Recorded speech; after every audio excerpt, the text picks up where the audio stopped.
Yemek okulumuza hoş geldiniz. Birkaç hafta evvel biz Starbucks'ın Frappuccino'sunu yapmıştık.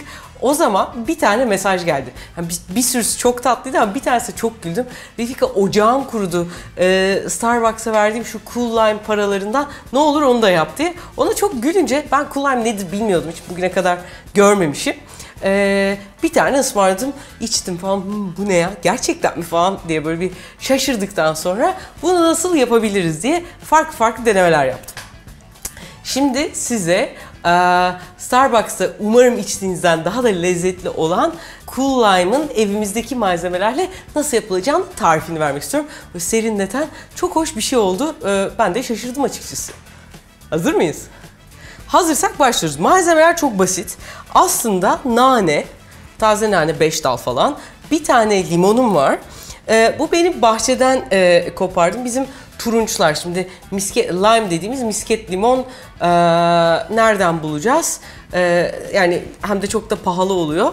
Dolayısıyla bizim bahçede turunç vardı. Bunları getirdim ama bunlar olmadan da yaptık. Gayet güzel oluyor.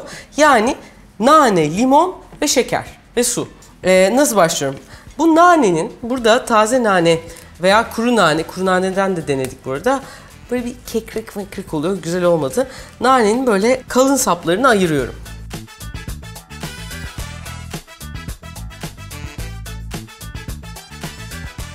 Bir de bu naneye limonun kabuğunun da güzel bir lezzeti var. Onu ekliyorum. Çok dikkatli alıyorum bu beyaz kısmı gelmesin diye. Bu sadece sarı kısımlarını. Yine limonun böyle hani mumu falan var mı diye bir kontrol etmekte fayda var.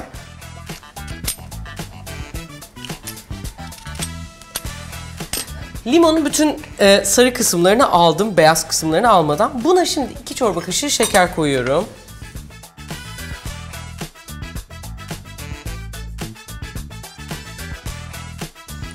Ve bu şekerle güzelce ovacağım.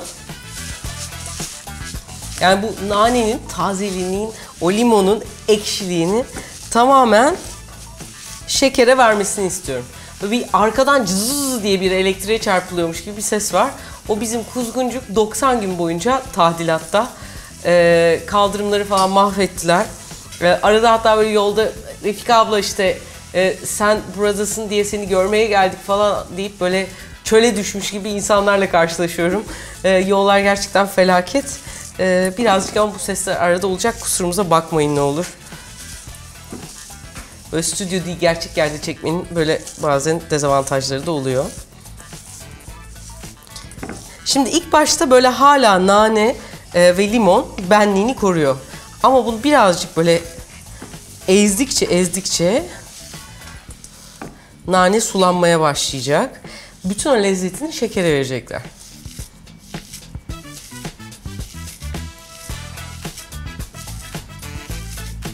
Genelde böyle bir şey yaptığımda ben şu soru geliyor. Refika şeker koymazsak olmaz mı?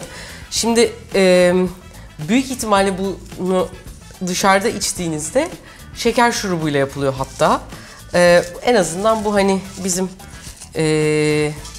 şeker pancarından yaptığımız şekerlerimiz göreceli olarak biraz daha bizim sempatiyle baktığımız bir şeker. Ama bunsuz yaparsanız bal olabilir. Balında çiçek balı olursa hafif bir rayhası olur. Ama biz orijinal tarifi yapmak istiyorsak falan gerçekten bu şekerden kullanmamız lazım.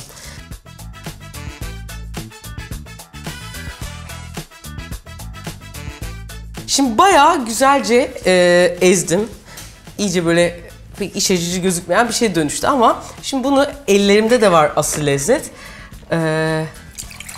Onun için 400 mililitre yani bu böyle büyük bir bardak. Bunu direkt böyle içine koyuyorum.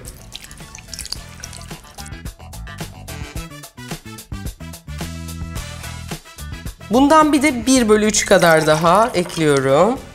Bu aslında 2 bardağa yani 2 kişilik olacak. Kişi başına 1 çorba kaşığı şeker gibi düşünebiliriz. Şimdi bunu birazcık böyle bekletseniz aslında çok güzel olur. Hiç şeker bu çıtırtı kalmaması lazım. Bu hafif çıtır var ya. Şimdi neredeyse hazır. Bunun içine birazcık da taze limon suyu yani. Yaklaşık 3 çorba kaşığı kadar taze limon suyu sıkıyorum.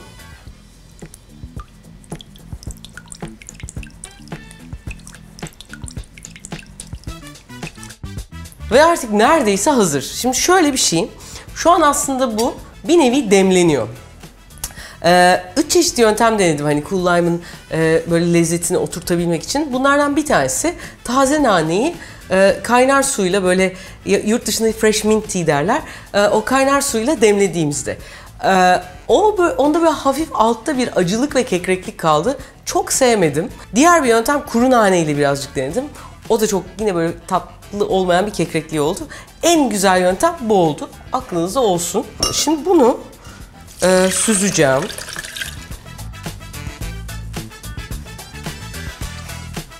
Dünyanın en seksi görünümlü suyu olmuyor ama daha bitmedi. Buzlukta böyle şu boy buzlarım var. Bizim küçük buz makinesinin yaptığı böyle serçe parmaktan hallice şu boy. Ama bu hala büyük. Böyle onun daha minik buza ihtiyacı var. Mutfak robotunuz varsa mutfak robotunda ama bir tane içecek için mutfak robotu bana çıkartma diyorsanız böyle sert bir şeyle herkes bir dikkatli olsun. Bir dakika. Kameralara dikkat. Zam yapmayan patrona, haksızlık yapan kimse, hak yiyene, parasıyla ön plana çıkan, başkasının fikrini çalan, abone satın alan ve ne kadar fazla insan olduğuna inanamazsınız. Batsın bu dünya. Batsın bu dünya. Şimdi şöyle bu patlamış olan yerinden buzları döküyorum.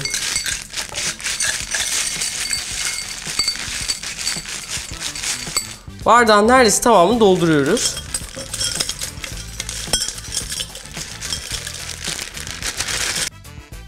Şöyle. Bunun limonatadan ne farkı var? Nane çok daha ön planda. Limonatada bayağı bir limonun suyu vardı. Bunda neredeyse hiç yok. Bunlar bu şekilde 2 tane de bizim bahçeden kopardığım bu turunçlar var.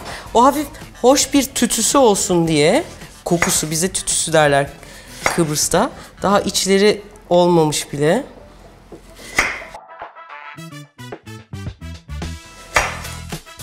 Böyle çok hoş bir şey var.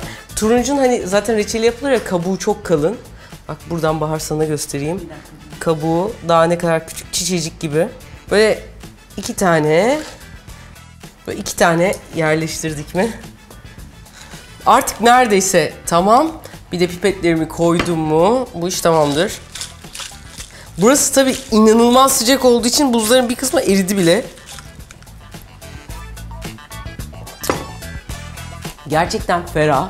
İnsanın içini serinletiyor ve öyle şekerli falan suçlu hissettiren bir şey de olmadı. Valla o hani Refika ocağım kurudu buna para vermekten diyen arkadaşa ben çok teşekkür ediyorum. Hepimiz ona teşekkür edebiliriz bence. Bir de en vurucusunu en sona bırakmak istedik. Bu ne kadar Tunç, tahmin et. Kaça mal olmuştu? Limon pahalı biraz, belki 3 lira. 3 lira. Limon tanesi 1 lira. Biz bir limonu tam bile kullanmadık falan filan ama öyle deyince tanesi 60 kuruşa geliyor. İkisi 1.20'ye geliyor. Naneler dahil mi? Naneler dahil. Şirketten. Pipet dahil değil, o da Bahar'dan. Bizden şimdilik bu kadar.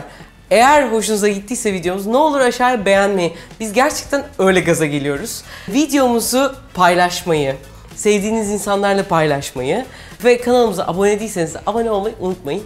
Bizden bu kadar. Görüşürüz. Satın aldığımız 10.25. Evde yaptığımız 60 kuruş. Siz karar verin. Bunun gibi böyle hesaplı güzel videolar istiyorsanız burada böyle bir tanesi, sonra da daha bir sürüsü var. Ya bu kanal ne güzelmiş, ben buna abone olayım diyorsanız da bence de olur. Şuraya basabilirsiniz. Dondum.